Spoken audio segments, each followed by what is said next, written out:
Defining 2D array, यानी कि 2 dimensional array को हम लोग डिफाइन किस तरह करते हैं। जब भी हम लोग प्रोग्रामिंग के अंदर 2 डायमेंशनल एरे बनाने लगते हैं तो सबसे पहला काम हमने उसको डिफाइन करना होता है। डिफाइन करने के लिए हम लोग सबसे पहले उस 2 डायमेंशनल एरे की डाटा टाइप को बताते हैं कि वो डाटा टाइप क्या है उस एरे की, यानी उसके अंदर इंटीजर वैल्यूज होंगी या फ्लोट वैल्यूज होंगी या कैरेक्टर वैल्यूज होंगी।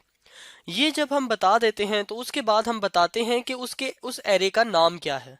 उस एरे का नाम बताते हैं और उसके बाद फिर स्क्वायर ब्रैकेट्स के अंदर पहले उसका बताते हैं रो साइज, यानी उसके अंदर कितनी रोज हैं, और फिर बताते हैं कॉलम साइज, यानी उस टेबल के अंदर या उस 2 डायमेंशनल एरे के अंदर कितने कॉलम्स मौजूद हैं।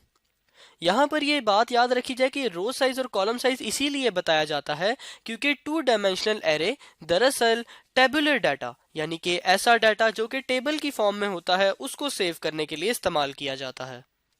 इस चीज को अगर हम लोग एग्जाम्पल में इम्प्लीमेंट करके देखें अपने प्रोग्राम के अंदर, तो फॉर एग्जाम्पल हमने एक इंटीजर एरे बनाना है, तो इसलिए हमने उसकी डाटा टाइप इंट लिख थी। फॉर एग्जाम्पल इसका हमने नाम रखना था ARR। एरे के लिए कोई भी नाम हम लोग रख सकते हैं, लेकिन हमने यहाँ पर ARR रख दिया।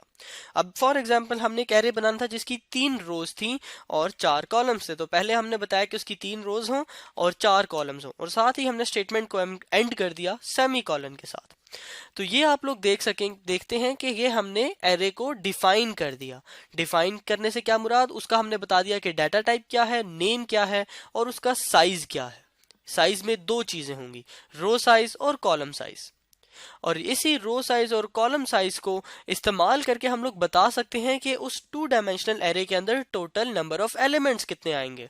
फॉर एग्जांपल अगर हमने एक एरे बनाया जिस तरह के यहाँ पर अभी आपने देखा था 3 रोज और 4 कॉलम्स, बिल्कुल उसी तरह 3 रोज और 4 कॉलम्स का एक एरे हो, तो उसके अंदर टोटल नंबर ऑफ एलिमेंट्स कितने होंगे, 3 multiply by 4 is equal to 12, यानी कि rows multiply by column. 3 rows थी तो 3, 4 कॉलम से तो 4, 3 multiply by 4 is equal to 12 total elements इस एरे के अंदर सेव हम लोग कर सकेंगे। अब बात करते हैं ये जो हमने एरे बनाया है इसकी इंडेक्सिंग की। इंडेक्सिंग से जिस तरह आपको याद होगा मुराद ये होती है कि उस एरे के अंदर कौन सा एलिमेंट कौन सी लोकेशन पर कौन सी जगह पर पड़ा हुआ है। तो जब हमने एक एरे बनाया 3/4 का, यानी कि इसके अंदर 3 रोज थी और 4 कॉलम्स थे, तो वो कुछ इस शक्ल का बनेगा। ये एक रो जिसको हमने रो 0 कहा, फिर दूसरी रो जिसको रो 1 कहा और तीसरी रो जिसको रो 2 कहा। यहाँ पे याद रखा जाए कि चूंकि हम लोग एरेज की इंडेक्सिंग का बात कर रहे हैं, तो एरे के अंदर इंडेक्स हमेशा 0 से स्टार्ट होता है। तो अगर 3 रोज हैं तो 0 से लेकर 2 तक जाएगा, 4 कॉलम्स हैं तो 0 से लेकर 3 तक जाएगा।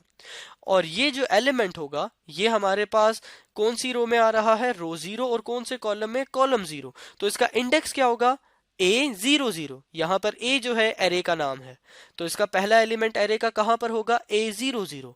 अगला एलिमेंट क्या होगा, A01, क्योंकि 0 रो और 1 कॉलम। इसी तरह अगला एलिमेंट क्या होगा, A0 एंड कॉलम 2, तो A02।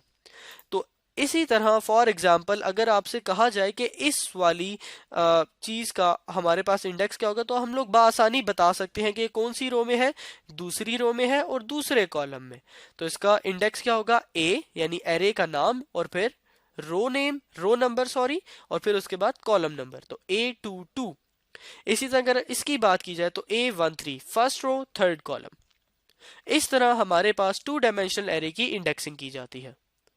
तो स्टूडेंट्स इस वीडियो में हमने देखा कि जब कभी भी हमने अपना 2 डायमेंशनल एरे बनाना होगा तो उसको हम लोग डिफाइन किस तरह करेंगे।